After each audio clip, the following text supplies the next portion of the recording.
Hello friends, எல்லோரும் எப்படி இருக்கீங்க? எல்லாம் நல்லா இருப்பீங்கன்னு நினைக்கிறேன். இன்றைக்கி வியாழக்கிழமை, இது காலையில் லஞ்சு ப்ரிப்பேர் பண்ணேன். அதை நான் உங்களோட ஷேர் பண்ணிக்கிறேன்.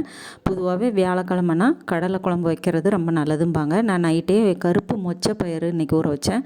நீங்கள் எந்த கடலைனாலும், அதாவது மூக்கு கடலை, கருப்பு மூக்கடலை, வெள்ளை மூக்கடலை, இந்த மாதிரி மொச்சை வகைகள் இதெல்லாம் பண்ணுறது ரொம்ப நல்லது. வியாழக்கிழமைனா இந்த மாதிரி பயிறு வகைகள் குழம்பு வச்சோம்னா நல்லதும்பாங்க.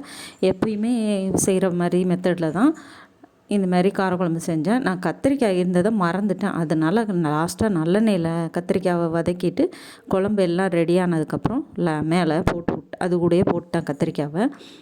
இன்னொன்று, வெந்தயத்தை வறுத்து நுணுக்கி வச்சுக்கிட்டு தாளிக்கிறப்போ அந்த வெந்தய பவுடரும் கொஞ்சம் போட்டிங்கன்னா காரக்குழம்பு எல்லாமே நல்ல ஒரு மணமாக இருக்கும்.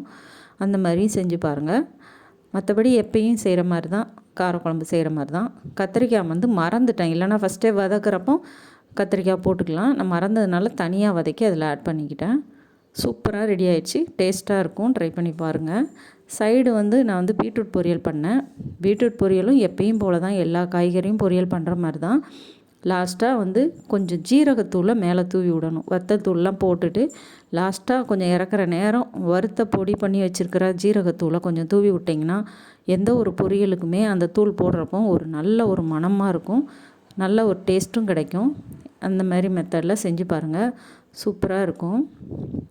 வேக வைக்கிறதுக்கு முன்னாடி கொஞ்சம் மஞ்சத்தூளும் உப்பும் போட்டு அந்த பீட்ரூட்டை ஆட் பண்ணிவிட்டு தண்ணி ஊற்றி மூடி வச்சுட்டு லாஸ்ட்டாக இறக்க போகிற நேரத்தில் தான் கொஞ்சம் வத்தத்தூளும் அந்த ஜீரகத்தூளும் போட்டிங்கன்னா நல்ல ஒரு மணமாக இருக்கும், டேஸ்ட்டாக இருக்கும்.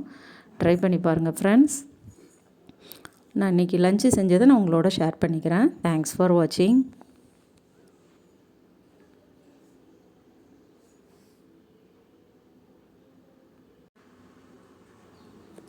எல்லோரும் செய்கிற மெத்தடில் தான் நானும் செஞ்சுருக்கேன். இதில் என்ன பீட்ரூட் பொரியலில் இதில் என்னங்க விசேஷம் நீங்கள் செஞ்சதில் அப்படின்னீங்கன்னா, நான் என்ன வீடியோ இன்றைக்கி லஞ்சு செஞ்சேங்கிறத நான் உங்களோட ஷேர் பண்ணிக்கிறேன். மற்றபடி எல்லோரும் செய்கிற மாதிரி தான் நானும் பொரியல் செஞ்சுருக்கேன். ஒன்று ஜீரகத்தூள் லாஸ்ட்டாக தூவி விடுவேன். அதை நிறைய பேர் செய்யலாம். நான் இந்த மாதிரி செஞ்சேங்கிறத நான் உங்களோட ஷேர் பண்ணிக்கிறேன். தேங்க்ஸ் ஃபார் வாட்சிங்.